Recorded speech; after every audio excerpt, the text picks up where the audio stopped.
ma wàcc asalaamaaleykum mbokk yi lii ñu fi dajale tey defoon nañ ko bi ñuy soog a jàpp Pape Alé Niang muy conseil des médias ñu yaakaaroon ni nag duñ ko tàmbali duñ ko tollanti parce que yaakaaroon nañ ni bañ ci yegg si balaa ñu ci yegg si ñu bàyyi Pape Alé Niang waaye ci jamono ji ñu koy defee moo yées jamono ji ñu ko defee woon parce que dafa fekk ci temb fi ñu topp tembe Pape Alé depuis léegi mu mat semaine dafa nekk ci grève de la faim di xiifal boppam. grève de la faim nag ci ñaari catégorie de personnes rek laa koy dégg mooy koo xam ni dañ koo xañ lu mu yellool mu xam ni jaaduwul mu yegg ba ci xiifal boppam wala koo xam ni dañoo jël toor bu mu deful teg ko jaay ko doole tëj ko ci kaso bi te loolu mooy kaawu Pape Alé Niang moo tax mu préféré xiifal boppam fi ñu toll nii tembe nag defe naa ni xeex bi bi ñu ko subbee ba léegi gaa am na avancé waaye avancé bi dafa néew avancé bi mooy ajjuma bii ñu dëgmal ñaari fan ci des ci la ñuy déglu Pape Alé sur le fond ñuy ñaan yàlla bu ñu ci yeggee te vraiment am njort li comme Pape Alé deful lu war a tax mu tëdd kaso juge bi dina ko yëwénal ñu jox ko liberté provisoire maa ñu mettre ko sous contrôle judiciaire ñoo xam ni ñuy def bu ñu dee wéyal seen enquête parce que Pape Alé il est régulièrement domicilié au Sénégal il offre toutes les garanties de représentation li ñuy wax ci wàllu yoon maanaam fi la dëkk fi lay liggéeyee fii la am njabootam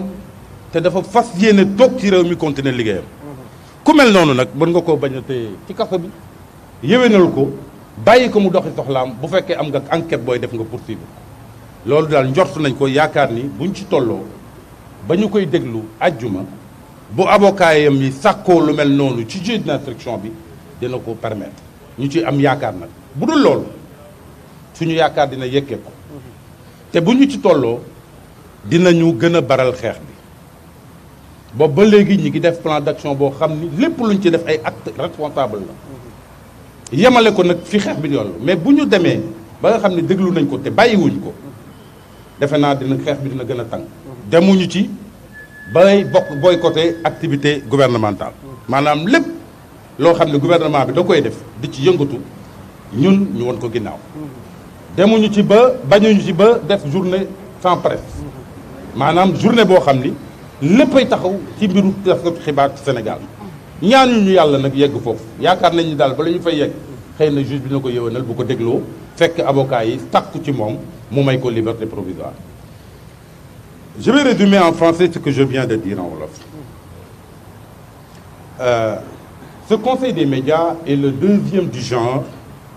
que nous organisons en ces lieux, ici à la Maison de la Presse. La dernière fois, nous ne pensions pas devoir rééditer le conseil des médias. Parce que nous espérions qu'à la suite du signal fort que nous avions lancé à l'autorité politico-judiciaire, Pape Alé n'allait pas rester longtemps en prison. Mais il se trouve que les conditions dans lesquelles on tient cette deuxième édition du Conseil des médias sont pires et autrement plus graves que les précédentes. Parce que tout simplement, au moment où on parle, Pape Alé Niang s'achemine quasiment vers une semaine de guette, une semaine de grève de la faim. Or, quand on en arrive à cette situation extrême, c'est parce qu'on appartient à deux catégories de personnes. Ceux qui font la grève de la faim, soit ils estiment avoir été privés injustement de leurs droits, ou bien c'est des personnes à qui on colle un tort qu'ils estiment n'avoir jamais connu et qui, pour ce faire, vont jusqu'à faire la grève de la faim. Maintenant, nous avons commencé le combat. Il y a beaucoup d'activités qui ont été menées. Et jusque-là, le résultat que nous avons obtenu est plutôt maigre. C'est juste l'audition programmée de Pape Alé Niang pour vendredi prochain. Nous escomptons qu'à l'issue de son audition, Pape Alé Niang pourra être remis en liberté. Pour la bonne et simple raison que Pape Alé Niang offre, comme on le dit dans le jargon judiciaire, toutes les garanties de représentation. Il est régulièrement domicilié. il exerce sa profession ici. Il a également sa famille ici. Donc rien ne s'oppose, quand bien même l'autorité judiciaire envisagerait de poursuivre son enquête, de le mettre en liberté. Nous espérons qu'il en sera ainsi quand ses avocats déposeront une requête de liberté provisoire